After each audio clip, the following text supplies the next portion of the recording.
அற்புதமா ஜஸ்டிஃபை பண்ணியிருக்கிற ஒரு நபர். அண்ட் அதை தாண்டி லக்கி மேன், குமார சம்பவம் மாதிரியான தரமான படங்கள்ல நம்ம கிட்ட வந்து சேர்த்த இயக்குனர் பாலாஜி வேணுகோபால் அவர்களை பேச அழைக்கிறேன்.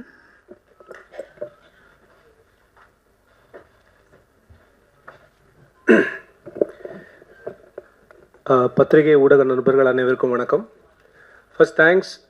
அவங்க குமார சம்பவம்னு சொல்லும்போது எனக்கு ரொம்ப சந்தோஷமாக இருந்தது. ஏன்னா அந்த படத்தை என்னை விட அதிகமாக கொண்டாடினது நீங்கள் தான். அதுக்கு நான் தனியாக எங்கேயுமே நன்றி தெரிவிக்க முடியல. அது இந்த மேடையில் அமைஞ்சது ரொம்ப சந்தோஷம். ஃபஸ்ட்டு ரெட்டத்தலை, எனக்கு இந்த தலைப்பு ரொம்ப ரொம்ப பிடிச்சிருந்தது. அதுக்கு முக்கியமான நிறைய காரணங்கள் இருக்குது. ஆனால் ரெட்டத்தலையும் ஒரே மாதிரி இருக்கக்கூடாதுன்னு சொல்லிட்டு ஒரு தலைக்காக ரொம்ப மெனக்கெட்ட அருண் விஜய் சாருக்கு வந்து என்னுடைய தனிப்பட்ட பாராட்டுகள். அதுக்கு ஒரு தனி ஹேர் ஸ்டைல் பிடிச்சி, அதுக்கு ஒரு தனி லுக் பிடிச்சி எவ்வளோ வேலை பண்ணுறாரு அப்படின்றத பார்க்க முடியுது. அண்டு எனக்கு பர்சனலாக நிறைய விஷயங்கள் சொல்லணும்னு தோணுது. ஃபர்ஸ்ட் நான் அருண் விஜய் சார்கிட்டேருந்தே ஆரம்பிக்கிறேன். ஐ திங்க் இந்த ஸ்டோரி உங்களுக்கே மறந்துருக்கும் ப்ரோ, நான் சொல்கிறேன். ஓகே, பேக் இன் 2003-2004 நான் ரேடியோ மிர்ச்சியில் அப்போ தான் ரேடியோ ஜாக்காக இருக்கேன். அப்போ தான் நீங்கள் நடித்த ஜனனம்னு ஒரு படம் ரிலீஸ் ஆகுது. ஸோ அப்போ அருண் விஜய் சார் வந்து இன்டர்வியூக்கு வந்திருக்காரு. இன்டர்வியூ எடுக்க வேண்டிய அந்த சவுண்ட் ரெக்கார்டிஸ்ட் வரல. நான் வெயிட் பண்ணிகிட்ருக்கேன், அவரும் வெயிட் பண்ணிகிட்ருக்காரு. ரொம்ப பொறுமையாக, ரொம்ப காமாக ஒரு 15 to 20 minutes எதுவுமே பேசாமல் இப்போ எப்படி சிரிச்சிட்டு இருக்காரோ அதே மாதிரி தான் ஹி வாஸ் தேர். எனக்கு தெரிஞ்ச அந்த பொறுமையும் அந்த டெடிக்கேஷனும் தான் இன்றைக்கி அவர் இருக்கிற இந்த உயரத்துக்கு காரணம் அப்படின்னு நினைக்கிறேன். ஏன்னா அந்த மாதிரி வந்து, ஏன்னா நான் நிறைய பார்த்துருக்கேன் ப்ரோ அந்த இடத்துல. சில பேர் நான் போயிட்டு அப்புறம் வரேன் அப்படிலாம் போயிருப்பாங்க.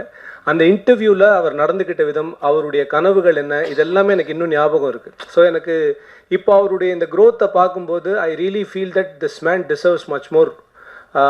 இந்த பணிவுக்கும் இந்த அர்ப்பணிப்புக்கும் அவர் இன்னும் மிகப்பெரிய உயரங்களை தொடணும் அப்படின்ற அந்த வாழ்த்து தெரிவிக்கிறது தான் என்னுடைய முதல் வேலையாக இந்த மேடையில் நான் வைக்கணும்னு நினச்சேன்.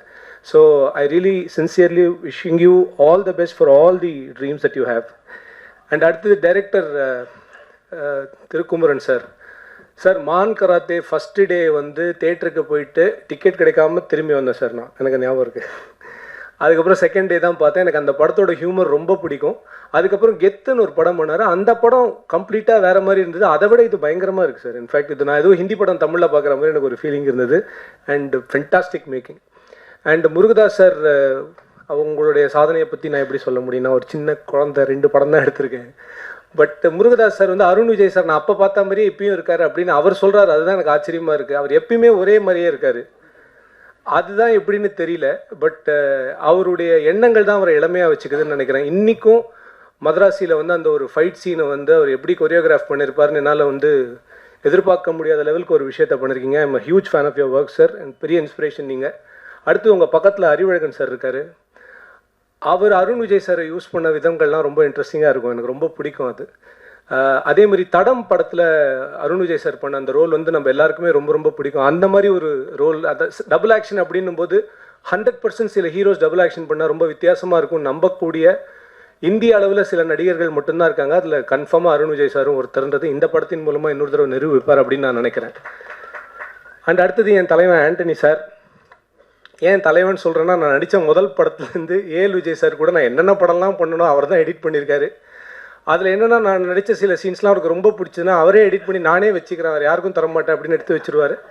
அந்த மாதிரி தாண்டவம் படத்தில் கிட்டத்தட்ட ஒரு 15 நிமிஷம் ஃபுட்டேஜ் இன்னும் தலைவனே வச்சுட்ருக்காரு. எப்போ கொடுப்பாருன்னு எனக்கு தெரியல. I am so glad. And madam, I am a fan of your work. ரொம்ப நல்லா இருந்தது கௌதம் சார் படத்தில் நீங்கள் நடித்தது. அண்ட் இந்த படத்துலையும் யூ லுக் வெரி க்யூட். எல்லாத்துக்கும் மேலே ரொம்ப நாள் கழிச்சு நான் இந்த பார்த்து நான் சந்தோஷப்பட்ட விஷயம் சொல்கிறேன் சார். தமிழ் சினிமா கடந்த ஒரு 10 வருஷமாக மறந்து போன ஒரு விஷயத்தை இந்த படத்தில் காமிச்சிருக்காங்க. என்னென்னா, ஃபாரினில் பாட்டு அப்படின்றது. ஏன்னா நான் வந்து இதை வந்து நான் ரொம்ப உணர்வுபூர்வமாக சொல்கிறேன். இதில் காமெடிக்காகன்னு இல்லை, இது உணர்வுபூர்வமாக ஒரு விஷயம் சொல்கிறேன். வெளிநாடுகளே பார்க்க முடியாத நிறைய பேர் திரைப்படங்கள் மூலமாக, ஒரு ஃபாரின் சாங் மூலமாக தன்னுடைய வெளிநாட்டு கனவுகளெல்லாம் தீர்த்துட்டு இருந்தாங்க அப்படின்றது ஒரு சைக்கலாஜிக்கல் ஃபேக்ட். அது நம்ம நிறைய மிஸ் பண்ணிட்டோம். சினிமான்றது எல்லோரும் கொண்டாடுறதுக்கான ஒரு விஷயம். ஒரு ஏழைக்கும் சில விஷயங்கள் எட்டணும், அவனுடைய கனவுகள் எட்டணும் அப்படின்றதுக்காக தான் அந்த கனவு காட்சினே ஒன்று வந்ததுன்னு எனக்கு எப்பயுமே தோணும். ஸோ ரொம்ப நாள் கழிச்சு ஒரு நல்ல பாட்டு, அதுவும் ரொம்ப நாள் கழிச்சு செம டான்ஸ் வேறு, என்ன சொல்கிறதுனே தெரியல. அந்த பாட்டை பார்த்தோன்னே I felt so happy and very very. இந்த மேடையில் இன்னொரு விஷயம், இந்த படத்துடைய ப்ரொடியூசர் பாபி சார் இதுதான் பயங்கரமான மேட்ரு.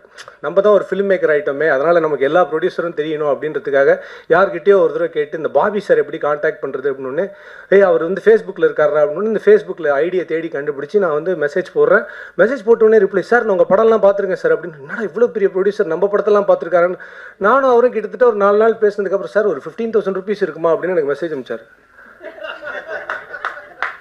அப்புறம் தான் எனக்கு தோணுச்சு இது ஏதோ தப்பாக இருக்கு. அதுக்கப்புறம் பல பேர் ரிப்போர்ட் பண்ணாங்க. ஓகே, அது வேற Bobby, sorry Bobby sir, wherever you are. சத்தியமாக இது வந்து நடந்துச்சு. அதுக்கப்புறம் இந்த பாபி சாருக்கு நான் வந்து இதுக்காக சாரி சொல்லி மெசேஜ் அனுப்பல, but I generally message them. அதுக்கு அவர் ரிப்ளையே பண்ணல. அப்போ தான் தெரிஞ்சது அவர் தான் கரெக்டான ப்ரொடியூசர் அப்படின்னு. So I felt so good. Thank you Bobby sir for this. Whenever you see this, முடிஞ்சால் ஒரு ஹாய் போடுங்க. நீங்கள் தான்றதை கன்ஃபார்ம் பண்ணுங்கள், இல்லாட்டி நான் யார்கிட்ட பேசுகிறேன்னு எனக்கு தெரிய மாட்டேங்குது. அண்ட் மோர் ஸோ எனக்கு கிறிஸ்மஸ் போது எனக்கு எப்பயுமே இந்த சில படங்கள் எப்பயுமே இயர் எண்டில் ரிலீஸ் ஆகும். அந்த படங்கள்லாம் எப்படி இருக்கும் அப்படின்னா, அந்த வருஷத்தில் வந்த எல்லா படத்தையும் வந்து மறக்க வச்சிரும். அதுதான் வந்து ஃபார் எக்ஸாம்பிள் சொல்லணும்னா டங்கல்னு ஒரு படம் வந்தது. அது வந்து அந்த வருஷ கடைசியில் ரிலீஸ் ஆன ஒரு படம். அந்த வருஷத்தில் வந்து எல்லா படத்தையும் ரசிகர்களை மறக்க வச்சு ஒரு படம் டாப்பில் எல்லாரும் மைண்ட்லேயே வந்து நின்றுச்சு. ஐ திங்க் ரெட்டத்தலை வில் பி தட்னு எனக்கு தோணுது. பிகாஸ் இந்த ட்ரெய்லர் ரொம்ப ரொம்ப சூப்பராக இருந்தது. அப்புறம் சாம் சிஎஸ் பற்றி சொல்லணும். சாம் சிஎஸ் மியூசிக்கு ஒரு ஃபேன் பேஸ் இருக்குது அப்படின்னா, நான் அவருடைய இன்டர்வியூஸ்க்கே ஒரு பெரிய ஃபேன் அப்படின்னு சொல்லலாம். அவருடைய யூடியூப் இன்டர்வியூ அவர் பார்க்குறாரோ இல்லையா, நான் உட்காந்து பார்த்துட்ருப்பேன். பாவம் என் தலைவன் எவ்வளோ கஷ்டப்பட்டுலாம் மியூசிக் பண்ணுறான். ஆனால் எனக்கு தெரிஞ்சு இந்தியன் டீமில் எப்படி ராகுல் டிராவிட் மிஸ்டர் டிபெண்டபிளோ கிட்டத்தட்ட 2 விக்கெட் ஃபஸ்ட்டே விழுந்துருச்சு, கடைசி நாள் வரைக்கும் ஆடு அப்படின்னா உயிரை கொடுத்து ஒரு மனுஷன் விளையாடணும். அந்த மாதிரி ஒரு டெக்னீஷியன் சாம் சிஎஸ். நிஜமாக மிஸ்டர் டிபெண்டபிள்னு அவரை சொல்கிறதுல எந்தவித மாற்றமும் இல்லை. அந்த அளவுக்கு டில் த எண்ட் ஒரு ப்ராஜெக்டை ஹோல்ட் பண்ணுறதுக்குன்னு ஒருத்தர் ஒர்க் பண்ணுறதுன்னா அந்த மியூசிக் டைரக்டர். அண்ட் அஃப்கோர்ஸ் இந்த படத்துடைய டிஓபி. எல்லாத்துக்கும் மேலே நான் ரசிகர்களுக்கு கேட்டுக்கிறது ஒன்று தான், எப்பயுமே நல்ல படங்கள்லாம் வரும்போது ரொம்ப நல்ல படங்கன்னு வீட்லேயே உட்காந்துட்டு இருக்காதீங்க. தயவு செஞ்சு வாங்க, தேட்டருக்கு வாங்க. இந்த படம் is going to be one ultimate theatrical experience. பிரமாதமாக இருக்குது, விஷுவல் ஸ்டண்ட்ஸ் பயங்கரமாக இருக்குது.